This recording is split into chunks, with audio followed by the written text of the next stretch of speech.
Movie की शुरुआत में हम एक लड़की को जंगल में देखते हैं जो काफी जख्मी हालत में अपनी जान बचाते हुए भाग रही थी। तभी पीछे से एक लंबा चौड़ा डिफॉर्म आदमी आया जो कैनिबल था, यानी आदमखोर, इंसानों का मांस खाने वाला। डिफॉर्म वो लोग होते हैं जो केमिकल के बुरे असरात की वजह से बदल जाते हैं, वो खतरनाक हो जाते हैं और इस डिफॉर्म का साइज भी काफी बड़ा होता है। वो डिफॉर्म भागता हुआ आया और अपने एक ही हाथ से उस लड़की के पूरे चेहरे को कवर कर लेता है। वो इतना ताकतवर था कि उसने एक हाथ से ही लड़की का चेहरा क्रश कर दिया, यानी कि कुचल दिया। बस इसी वजह से इसका नाम क्रशर पड़ गया था। फिर वो आदमी क्रशर लाश को अपने साथ घर ले जाता है, जो कि जंगल के बीचों बीच था। घर में उसका बड़ा भाई भी होता है जो तब आराम से टीवी देख रहा था। क्रशर लाश को बाहर ले जाकर उसके टुकड़े करने लगता है। तभी हम टीवी पर देखते हैं जहाँ उसी लड़के की टेप रिकॉर्डिंग चल रही थी, जिसमें क्रशर उस लड़के को मार रहा था, जिसकी वो टुकड़े कर रहा था। असल में उस लड़की को कैद करके ये लोग उस पर जुल्म कर रहे थे, लेकिन किसी तरह वो लड़की कैसे छूटकर भाग निकली तो क्रशर ने उसे मार डाला और अब वो इनका खाना बनेगी। उसके मांस को प्याज के साथ तेल में फ्राई करके ये लोग उसी मजे लेकर खाने लगते हैं। इसके बाद हम एक ग्रुप को देखते हैं जो किसी अमीर आदमी की बेटी को किडनैप अगवा करके ले जा रहे होते हैं। वो लड़की कार के डिग्गे में बंद थी। किडनैपर्स में एक गुंडा, उसका भाई,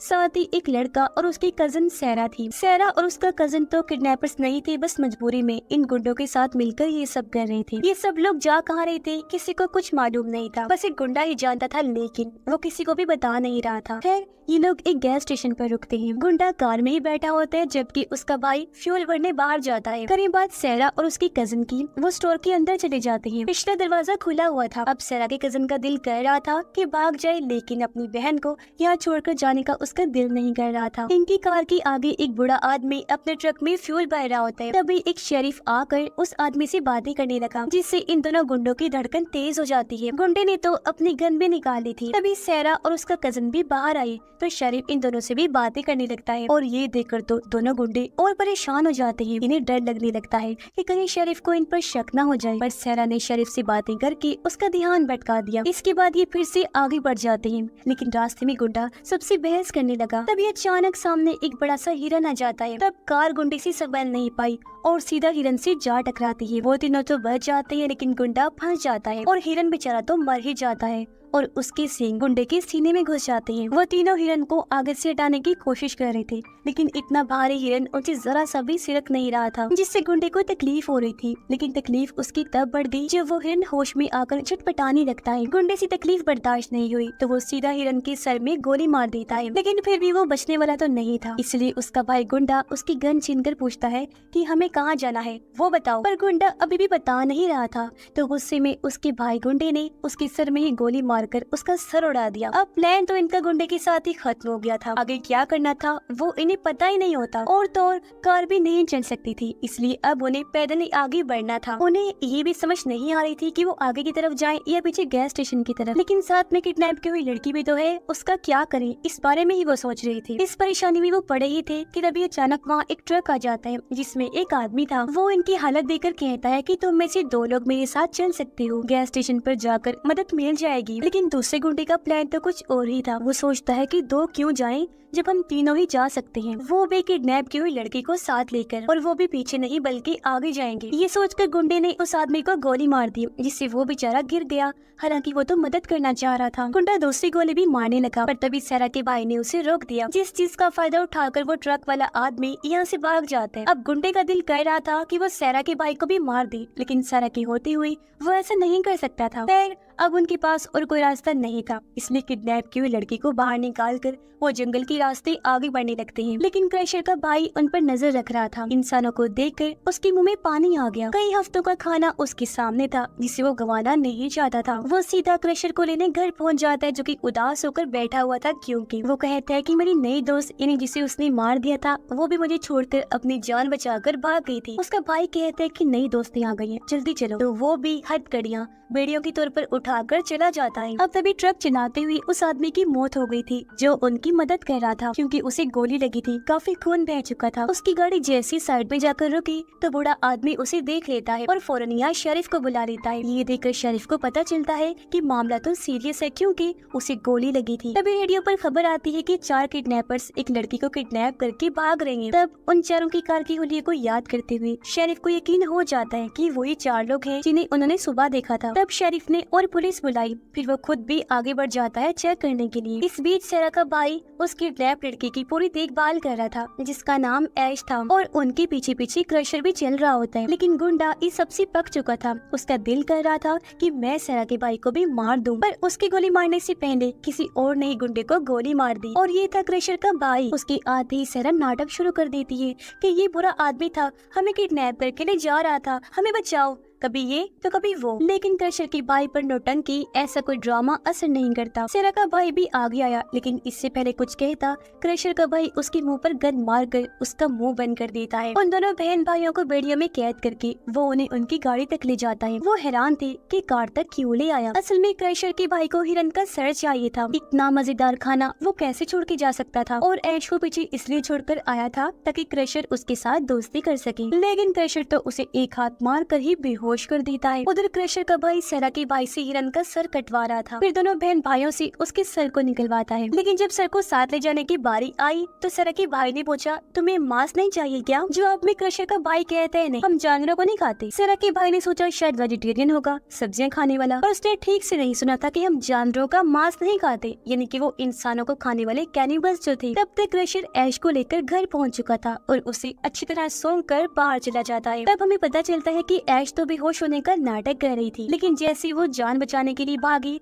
सामान से टकराकर सच में भी होश हो जाती है। इतने में क्रशर का भाई उन दोनों को भी ले आया और क्रशर को देखकर उनकी हालत खराब हो जाती है। हिरन का सर उन्होंने शेड में रख दिया और सेरा से बोलता है, स्माइल कर, मुस्कुरा। तब उसने ऐसे किया, वो झूठी स्माइल कर देती है। इसी दौरान शेरिफ इनकी कार तक पहुंच चुका था, जहां आकर उसका दिमाग चकरा जाता है। कार का एक्सीडेंट हुआ था, लेकिन गुंडा तो गोली से मरा था और हिरन का सर भी कटा हुआ था। आखिर यहाँ पर हो क्या रहा था? ये पहले सुलझाने के लिए शेरिफ को खून के निशानों का पीछा करना था, जो हिरन के सर से गिरता हुआ आगे की तरफ जा रहा होता है। इसका पीछा करते हुए ये भी घर तक अब पहुंच जाएगा। उधर सेरा क्रशर की भाई के सामने एक डील रखती है कि लड़की को किडनैप करके हमें ढेर सारा पैसा मिलने वाला है, आधा तुम रख लेना, बस हमें जाने दो। लेकिन क्रशर के भाई के लिए पैसा कोई मायने नहीं रखता। वो सेरा को लीमू पानी पीने को देता है, पर सेरा पीने से मना कर देती है कि मैं अजनबियों से ड्रिंक्स नहीं लेती। तो क्रशर का भाई अपनी गलती मान लेता है और हाथ मिलाने के लिए हाथ आगे बढ़ाता है। सेरा को लगता है कि अब आया ना लाइन पर, इनसे इसी जुबान में बात करनी चाहिए। लेकिन हाथ मिलाते मिलाते क्रशर का भाई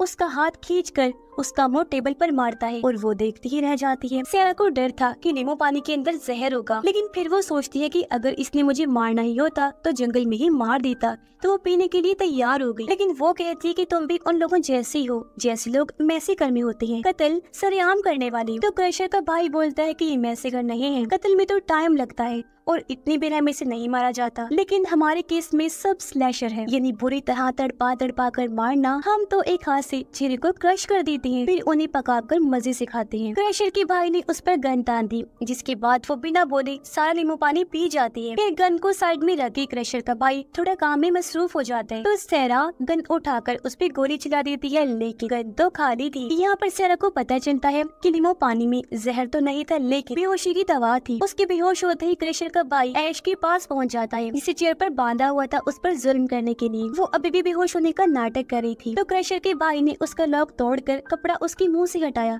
और अब हम उसका चेहरा पहली बार देख पाते हैं। इस बीच क्रशर एक ही हाथ मारकर सेरा के भाई को भी बेहोश कर देता है। उसका भाई क्रशर को कहता है कि ऐश को शेड में ले जाकर बंद कर दी। तब क्रशर उसी तरह ऐश को बंद कर देता है, फिर वो सेरा को बाहर लटका देता है ताकि वो इसे काट सके। ऐश वाला बैग उसके मुंह पर डाल देता है। ये सब कुछ रिकॉर्ड करने लगा ताकि बाद में ये सारा नजारा देखकर वो मजे ले सके। इस बीच क्रशर सेरा के भाई को अंदर ले जाकर चेयर पर बांध देता है। क्रशर का भाई सेरा को होश में लाया और फिर कैमरा के सामने उसे चीरने लगता है। उसकी चीख सुनकर ऐश सोचती है क्यों ना हिरन की सींग से मैं अपने हाथों की रस्सी काट लूं। क्रशर का भाई सेरा को थोड़ा सा काट कर अपना कैमरा लेकर उसके भाई के पास आया। सेरा का भाई पूछता है कि सेरा कहाँ है, तो क्रशर का भाई कहता है लटकी हुई है बाहर। इसी दौरान ऐश ने हाथों की रस्सी काट ली और फिर पैर की बेड़ियों से भी वो आजाद हो जाती है। अंदर क्रशर के भाई ने भी सेरा के भाई पर जुल्म करना शुरू कर दिया था। वो उसके जिस्म के हिस्से पर कट्स लगाने लगता है। ऐश के पास दो ऑप्शंस थी, या तो वो भाग जाए या फिर कुछ करे, लेकिन उसने भागकर कुछ नहीं किया। वो अंदर आ जाती है, एक शॉट गन उठाती है, उसमें गोलियां भरती है और 2 गोलियां अपनी जेब में डाल देती है। क्रशर का भाई सेरा के भाई के जख्मों को लाइटर से जला रहा था ताकि उसका खून न बहे। तब ऐश अंदर आती है और आधी पहले क्रशर को गोली मारती है, फिर वो क्रशर के भाई को गन पॉइंट पर लेकर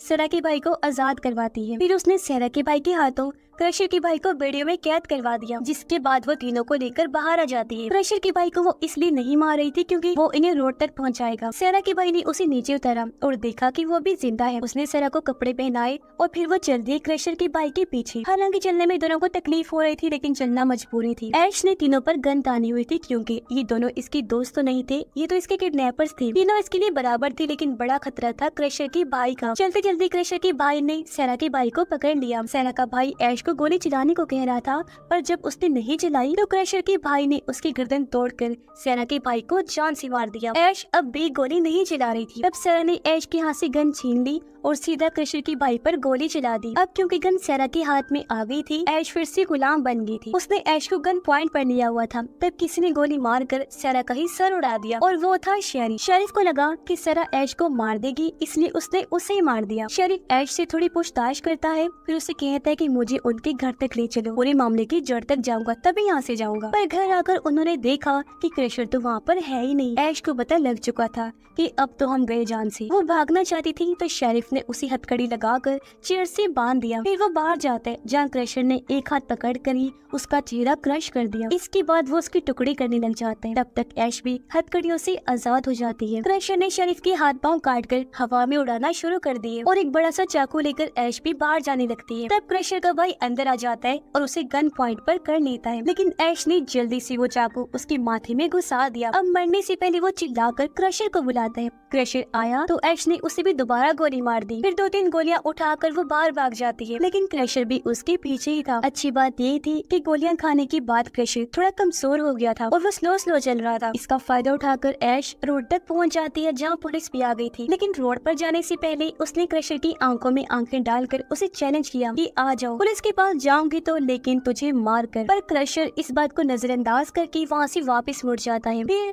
ऐश भी पुलिस के साथ वहाँ से निकल जाती है। रात को पुलिस उस घर में पहुंची तो क्रशर दूर से उन्हें देखता रहा, फिर मुड़कर जंगल में चला जाता है क्योंकि वो पुलिस वालों को मारने की तैयारी के लिए गया था। यानी मौत का सिलसिला एक बार फिर से शुरू होने वाला था, क्योंकि बेशक इसका भाई मर गया था, लेकिन अब क्रशर अकेला ही सबको निपटा देगा और अपने भाई का बदला भी लेता रहेगा। और इसी भयानक एंडिंग के साथ ही ये कहानी भी इधर ही खत्म हो जाती है।